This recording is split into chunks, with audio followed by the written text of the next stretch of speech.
15 साल बाद कराची में राहत फ़तेह अली का कॉन्सर्ट होने जा रहा है और सबसे मज़े की बात यह है कि इस दफ़ा इस कॉन्सर्ट को आर्ट्स काउंसिल कराची ने स्पॉन्सर किया हुआ है। दूसरी मज़े की बात यह है कि आर्ट्स काउंसिल ने अपने सारे स्टूडेंट्स, आर्टिस्ट और मेंबर्स के लिए इसकी एंट्री बिल्कुल फ्री कर दी थी।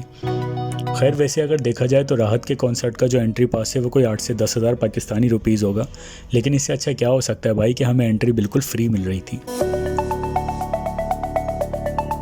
अब हमें ये कहा गया था कि आपने आर्ट्स काउंसिल 4:30 से 5 बजे पहुंच जाना है, आपके लिए हाई टी का इंतज़ाम किया हुआ है।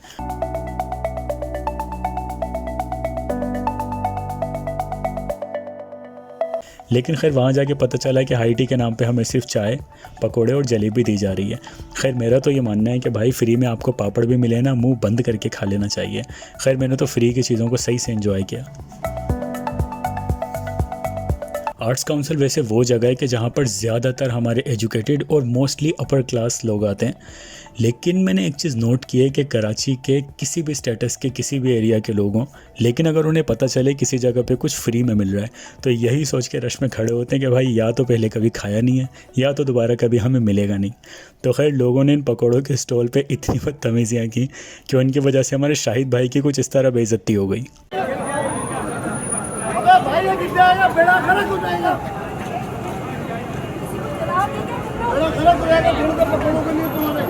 खैर इज़्ज़त अफजाई के बाद शाहिद भाई को पकोड़े तो मिल गए, लेकिन उन्होंने एक पकोड़ा भी उठा के नहीं खाया। हमने बहुत कोशिश की कि अपनी हंसी को कंट्रोल कर लें, लेकिन हमसे हुआ नहीं।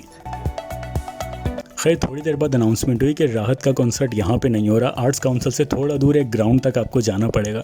तो खैर हम वहाँ से पैदल ही निकल लिए। 15 मिनट बाद हम वहाँ पहुँचे तो पता चला कि यहाँ पर चेकिंग हो रही है। एक बार अपनी तसल्ली के लिए हमने सोचा पास दोबारा निकाल के देख लें, ऐसा ना हो यहाँ पैसे देने पड़े। खैर दिल को तसल्ली हुई कि वहाँ पर 0 रुपीज़ ही लिखा हुआ था। खैर एंट्री के बाद फाइनली हम ग्राउंड के अंदर पहुँच गए।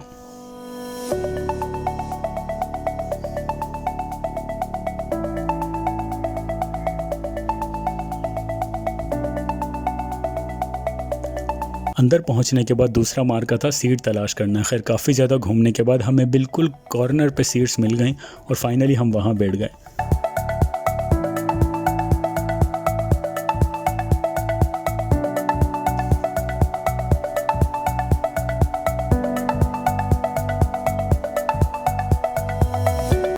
खैर थोड़ी देर इंतज़ार के बाद फाइनली राहत भाई बिल्कुल टाइम पे पहुंच गए, जो आई डिडंट एक्सपेक्ट।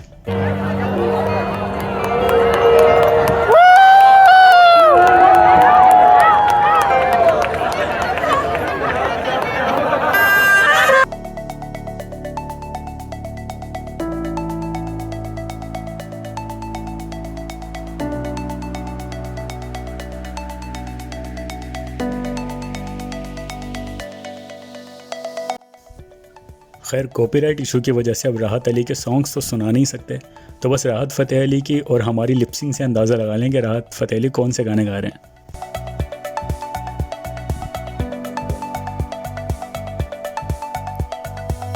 खैर राहत फ़तेह अली के गाने सुन के शाहिद भाई थोड़ी देर के लिए अपनी बेइज्जती भूल गए और हमने भी सोचा कि चलो अब कोई इनको छेड़ेगा नहीं और याद नहीं दिलाएगा भी इनके साथ थोड़ी देर पहले हुआ क्या है। तो राहत फ़तेह अली ख़ान ने पहले तो भाई गाया एक रिलीजियस, इन्होंने कोई कलाम गाया और उसके बाद इन्होंने OST गाना स्टार्ट किया।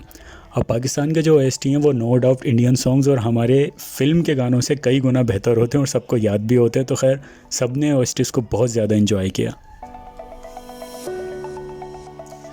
फिर लास्ट में राहत फ़तेह अली ने ऐसा गाना गाया कि उस पर सारी ऑडियंस खड़े होकर खैर डांस करना स्टार्ट हो गई, which was the last song of this concert.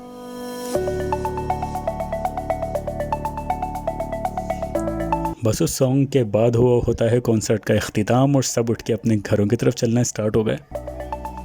खैर कराची में कोई चीज़, कोई कॉन्सर्ट कामयाब हो या कोई जलसा कामयाब हो और आतिशबाजी ना हो, ऐसा हो ही नहीं सकता। तो आर्ट्स काउंसिल वालों ने कॉन्सर्ट के साथ साथ आतिशबाजी पे भी ठीक ठाक पैसा लगाया हुआ था।